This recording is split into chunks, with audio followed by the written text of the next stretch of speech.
Good morning, brothers and sisters. It's nice to see you all.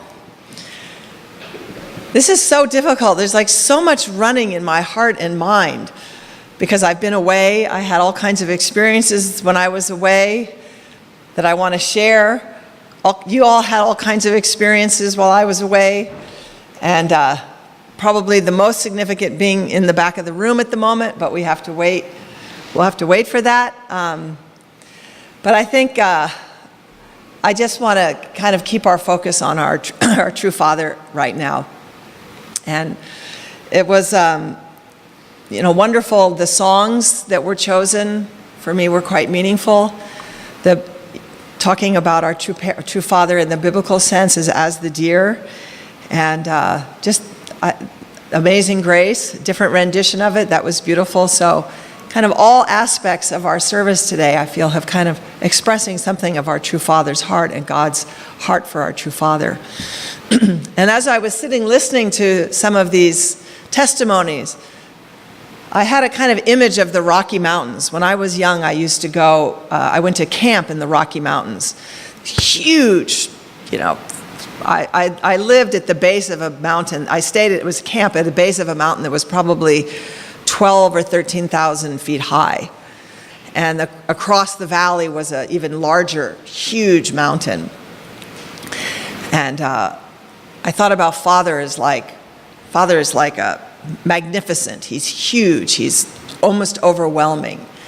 And yet at the same time, if you go into the mountains and you go hiking, you experience all kinds of exquisite moments of very tender beauty and small wildflowers growing up in the rocks and little streams coming down. And I feel like that image, what came to me was the phrase exquisite magnificence.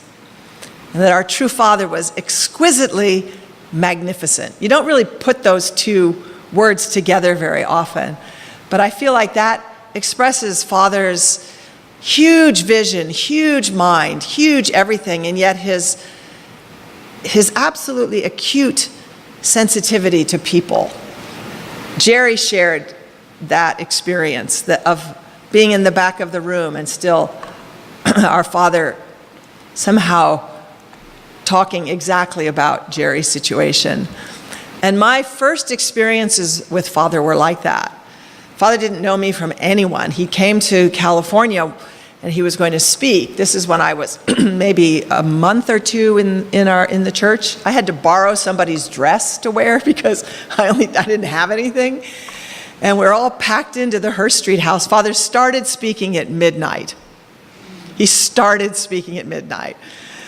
And so it was challenging for brothers and sisters. As excited, they were all prepared, and we were singing, and then we were singing, and then we were singing. And Father finally came very late. And at that time already, I was experiencing difficulty with my physical parents.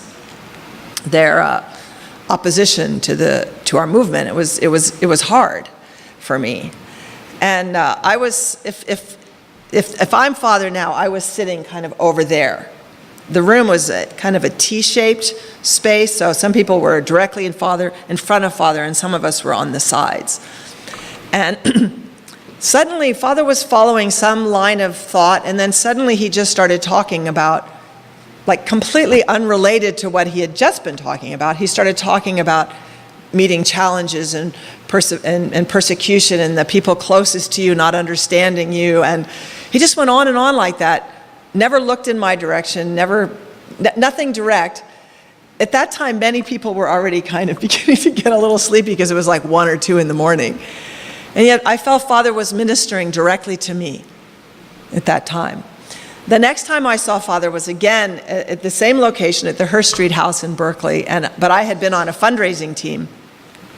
So we arrived late instead of being right up close, I was all the way in the back of the room. And at that time, I had already gone through the experience of being kidnapped by my parents. And I think many of you know the story, but I escaped by cutting my hand. If you want to know how crazy I am, that's a story for another time. But anyway, I had cut my hand in order to be taken to a hospital so that I could escape. And so I had a big scar on my thumb here. It's still here as a result of that experience.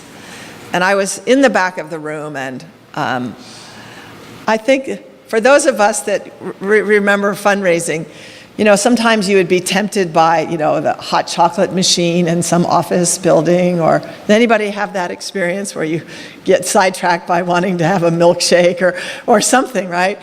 So I think I had actually, on my run that day, before I knew Father was coming, I had done something like that. So it's like my conscience, this really sounds silly, but somehow I felt like, I had been so selfish. And I felt very uncomfortable to go at that time then to see Father, because I didn't really make enough of a foundation. I think our first gen know that kind of thinking that I had, right? So I'm in the back of the room, and then suddenly, Father starts talking about any scars that you may have acquired in the course of doing God's work, in the course of restoration, in the spirit world will shine.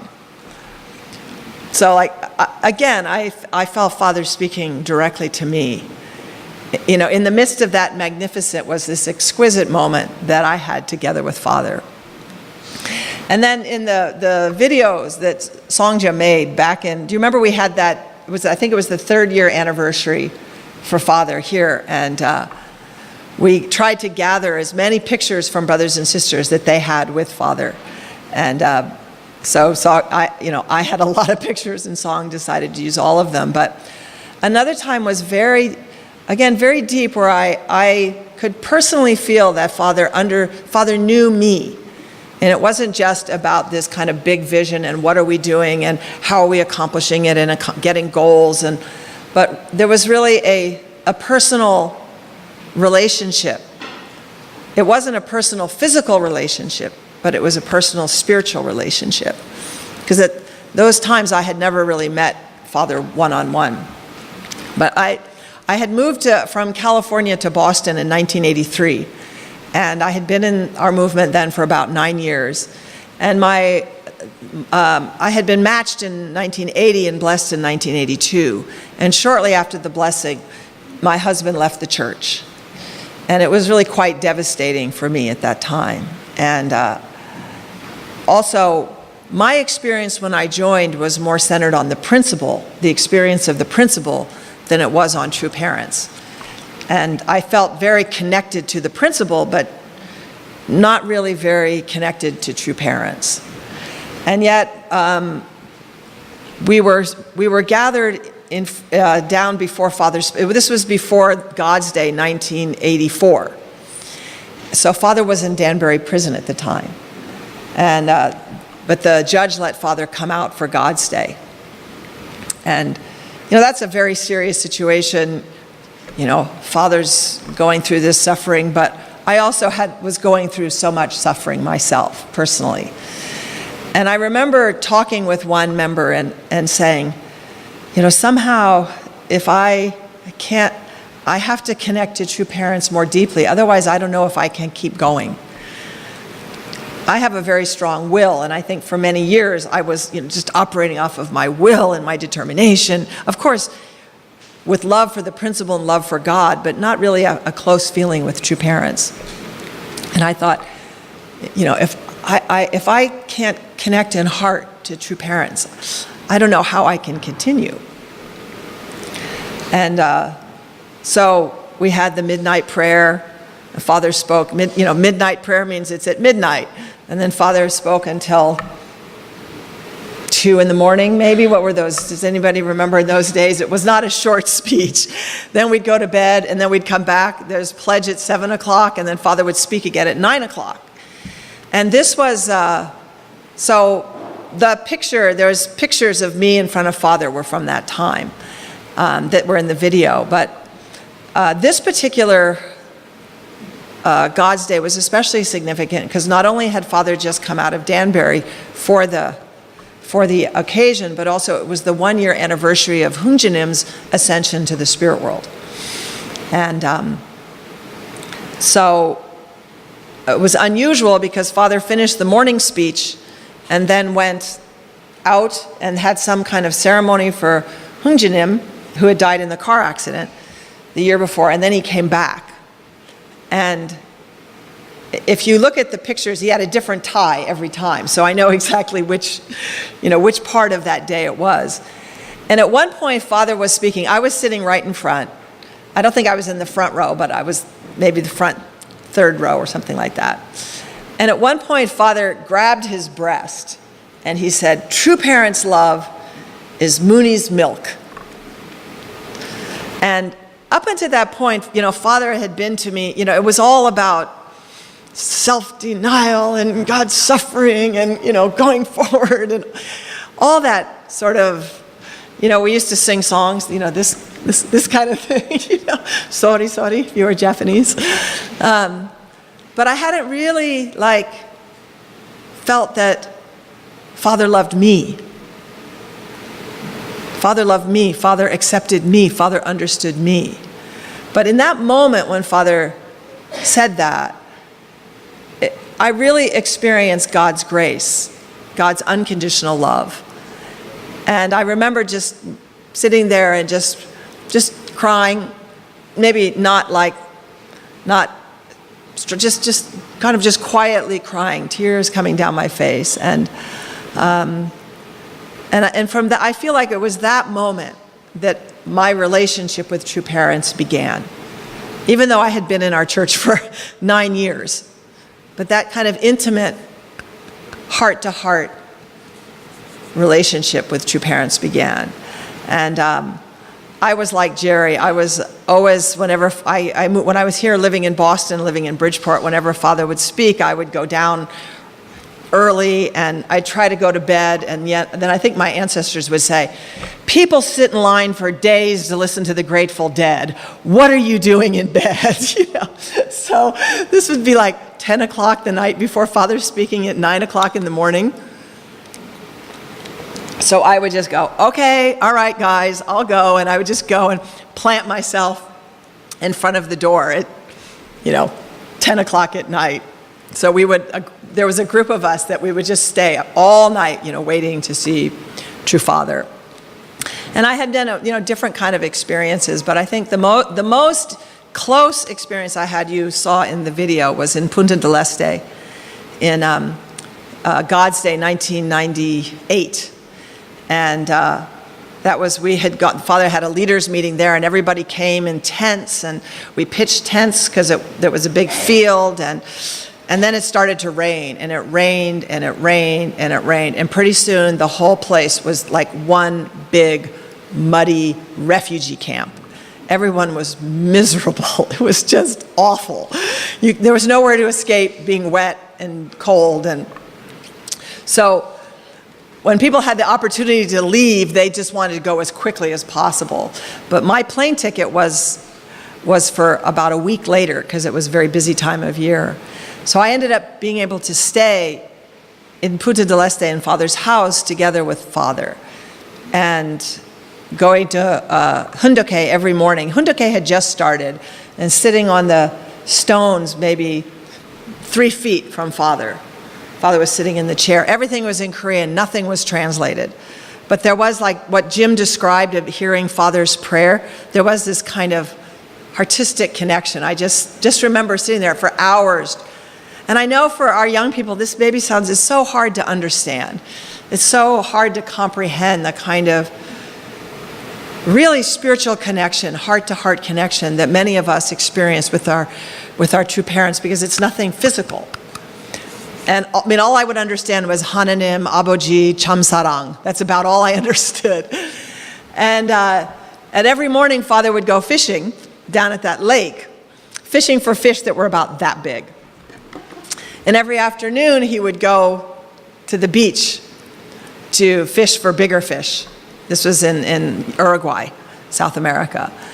And one day in particular, well, the first time I did it, there was a brother from East Garden who I was kind of helping him putting things away, and somebody said, True Parents want to go fishing. And he turned to me and said, "Can you help me?" And I said, "Sure, whatever, I don't know what to do." So I was just a helper, and I was I had been peeling shrimp to put on as a bait. And Father and Mother finished one morning, and then Father turned at this brother John and I, and he looked at us and he said, "Keep fishing." And Father had a very deep, kind of raspy voice.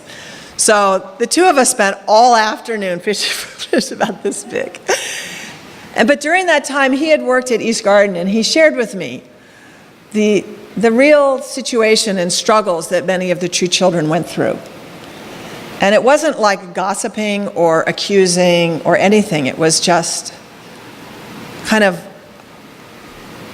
just the actual situation. And I remember feeling so sad and feeling so like, I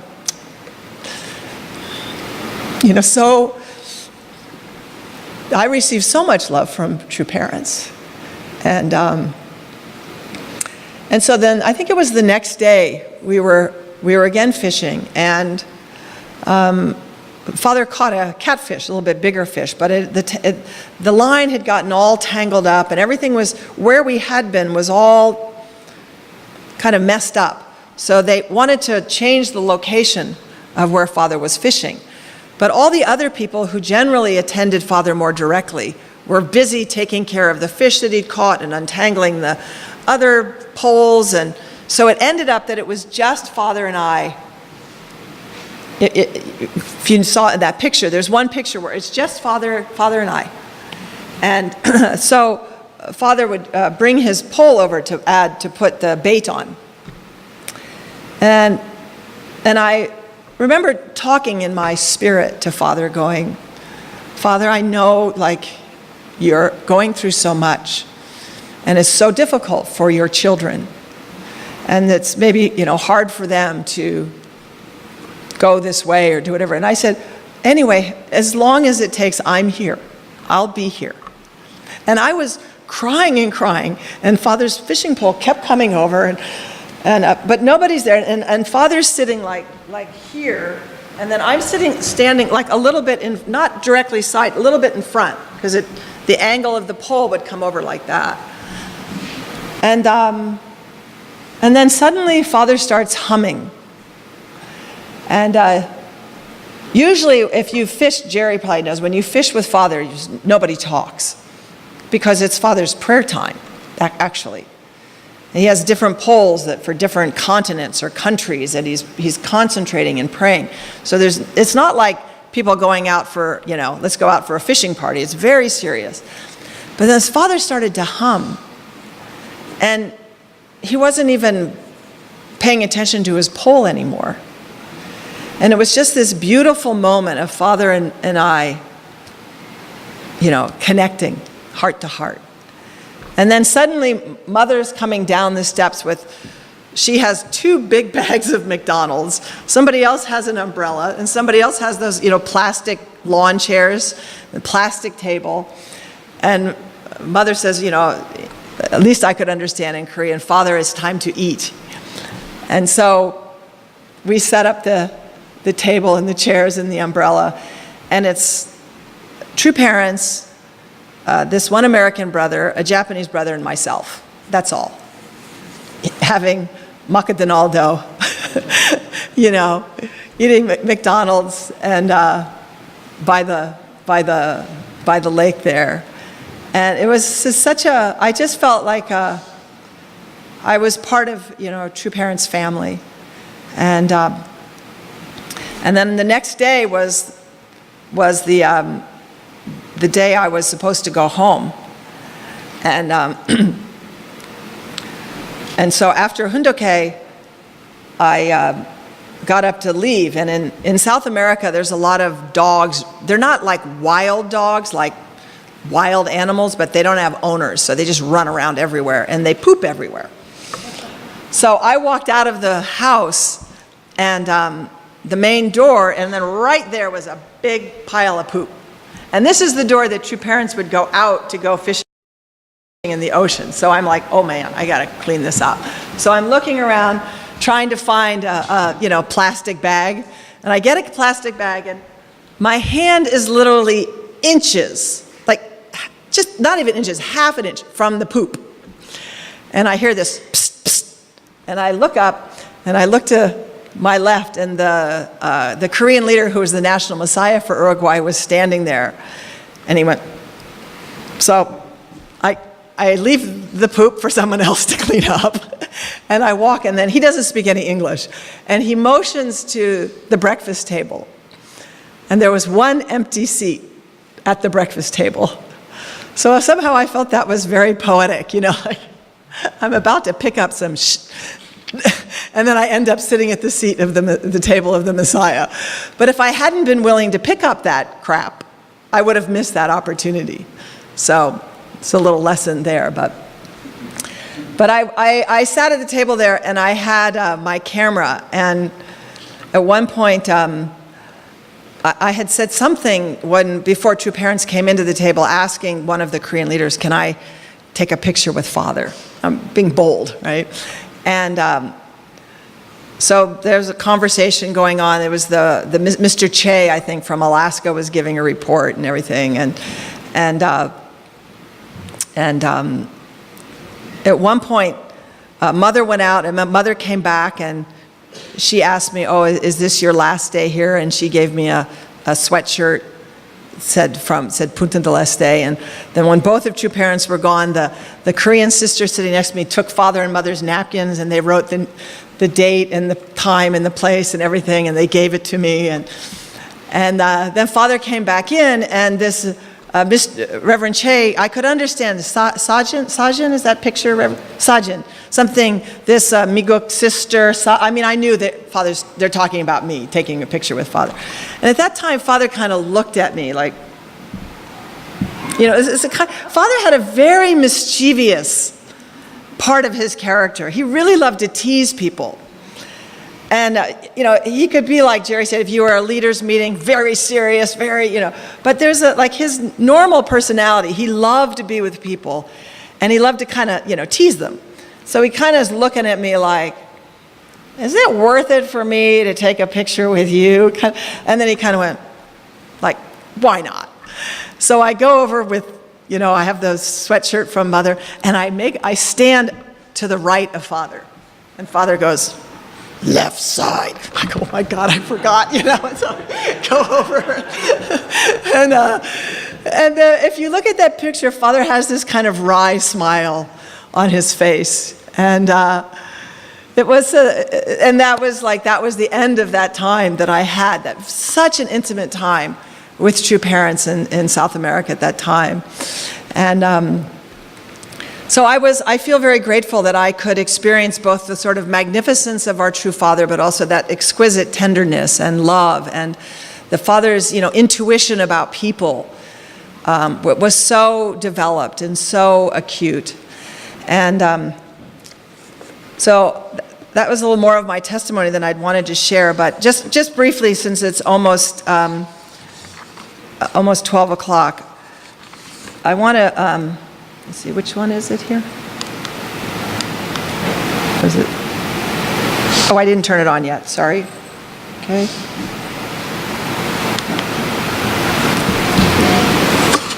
So just really briefly, I was thinking about, in Christianity, we're very much aware of the Stations of the Cross, which is the course that Jesus went through before he died. Like, what did he do before he died? What he experienced. And also for me, thinking about Father Seung-Hwa, I was thinking about like Songja's life before, like in the month or so before she died, and how meaningful that was. So I wanted to look at Father's life in the month before he died. And I encountered this was July 30th, like right before Father really started to get sick. And there was actually a workshop in Korea that I attended for women. That was also the founding of the Able Women UN, or all of that was all happening. But this is what Father said. The path of restoration is the path one must find. The path of the principle is the path one must step on. I'm still trying to understand exactly what that means, but I think what Father was kind of indicating, that even his course of trying to find the way, he's trying to find what happens with restoration. How do I clean up all the mess of human history? And you're sort of trying to find your way. But the path of the principle is very clear. And what's there is our choice to actually live it. And then at that time, Father also wanted to go and visit like this elementary school. Reverend Kim, you can maybe help me with this because I was trying to read up on everything. But there was a school in Seoul that had moved, that originally was founded by Father's grandfather, I think, or some relative that had been in North Korea. And then they had established the same connected school in Seoul. So Father, in his 90s, wanted to go back and kind of connect to what his life was like when he was, an elementary school child. So he went there, and then I want to just read this because this is really the account of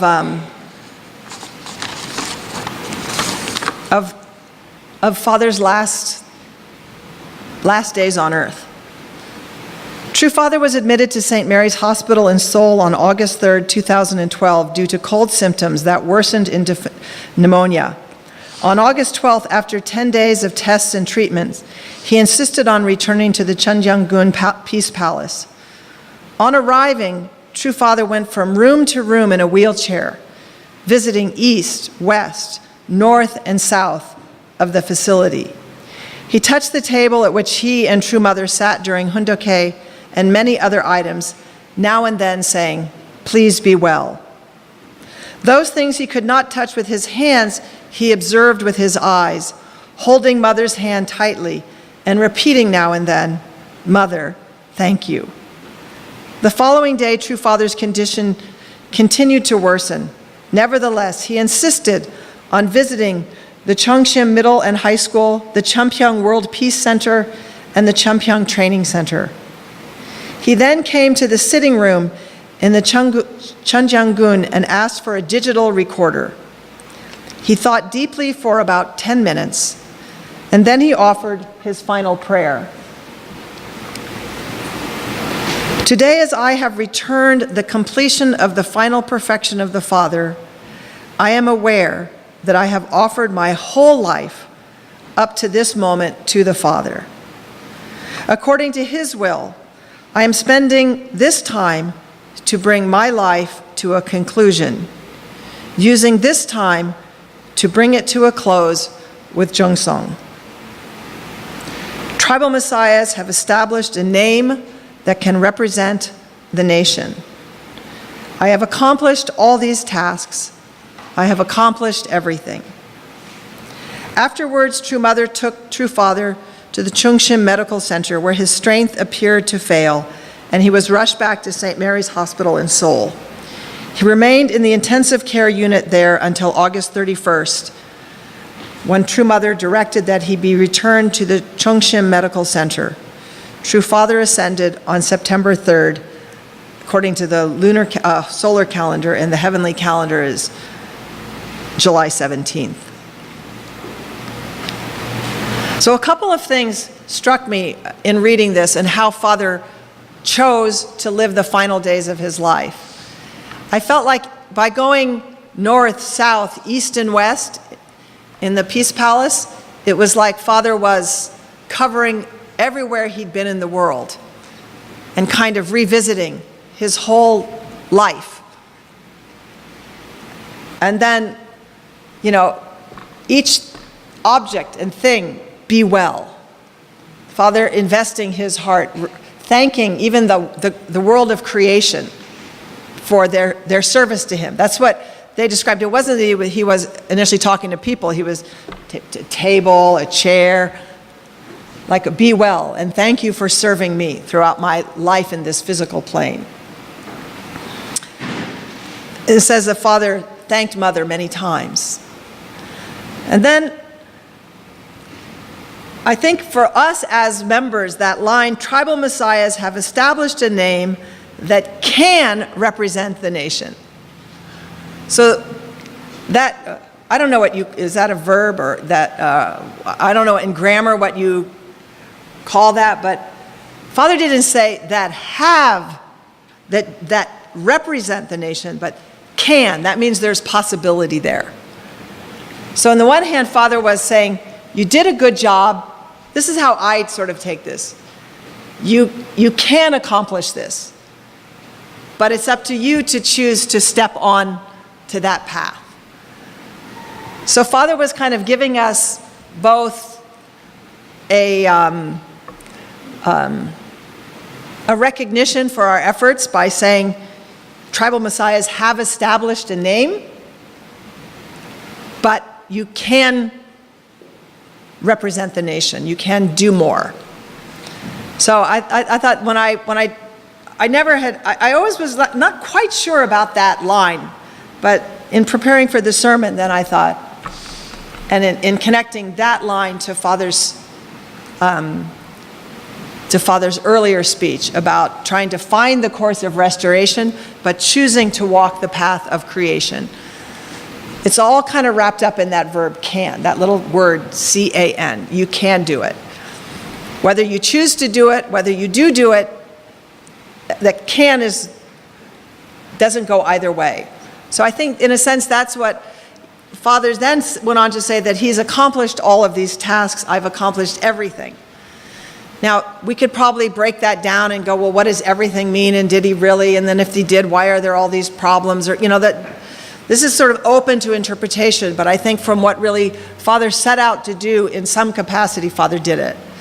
So what's really left then is, for us to bring that can into an actual doing, into an actual accomplishment. And that's our challenge. That's our challenge. But we're so grateful that we can draw on our experience with true parents. We can share that. We can bequeath that to both our young people in our church, young people in our family, young people in our tribe. We can bequeath that to people in the world. We're very, fortunate and lucky to be able to be that kind of bridge. So I hope that as even though we always feel a sense of sadness and a sense of longing to see Father, right? You always feel that, but still, I think we can bring honor and dignity and joy to our true Father by changing that can into a do, or that can into I've done it. So with that, I'd like to just offer our closing prayer for the sermon. Our beloved Heavenly Parents, today is actually, as the Boston community, even though it's not yet officially the day of Father's Seonghwa, we are kind of honoring it as such altogether. And because tonight in Korea marks that day, marks the 17th of July according to the heavenly calendar, and we won't all be together. So today we come together, and so as the day of Father's Seonghwa, we know that this is actually a joyful and glorious day. It's the day when our true Father gathered up all of the investment, all of the heart, all of the love, everything that Father had internally and externally accomplished in his life, and the people that he had touched, and all of that all of this was gathered together to kind of offer to you and to make a kind of final period point on our true Father's life on earth. And we really feel grateful that for many of us in this room, that we had so many experiences with our true parents, with our true Father.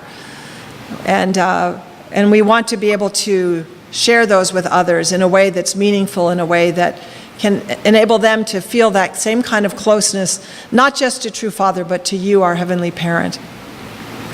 We know that our true Mother is working so hard now to continue the work of our true Father. And we're committed in our heart to work together to bring your ideal on this earth and to accomplish what it was that you set out to do so long ago. We know that we have much to learn and that we've never fully arrived, and there's always more to learn and more to understand. And Father himself was a person who was always learning and interested and curious about the world and curious about people. And always had a very youthful heart. And even as he went into his 90s, he was the epitome of a person who was young at heart. And so for those of us here of the first gen, as we get older, we want to keep that same kind of heart as our true Father, in spite of whatever difficulties or disappointments that we may face, that we can have that same youthful heart and excited heart that Jim described so eloquently.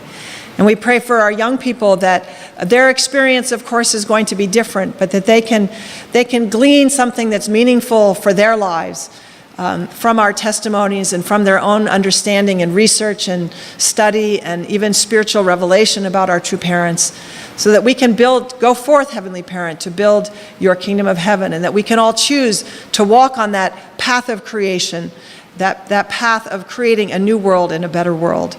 We thank you for this day, and I offer this report now in the name of the Ono family, a blessed central family. Adieu.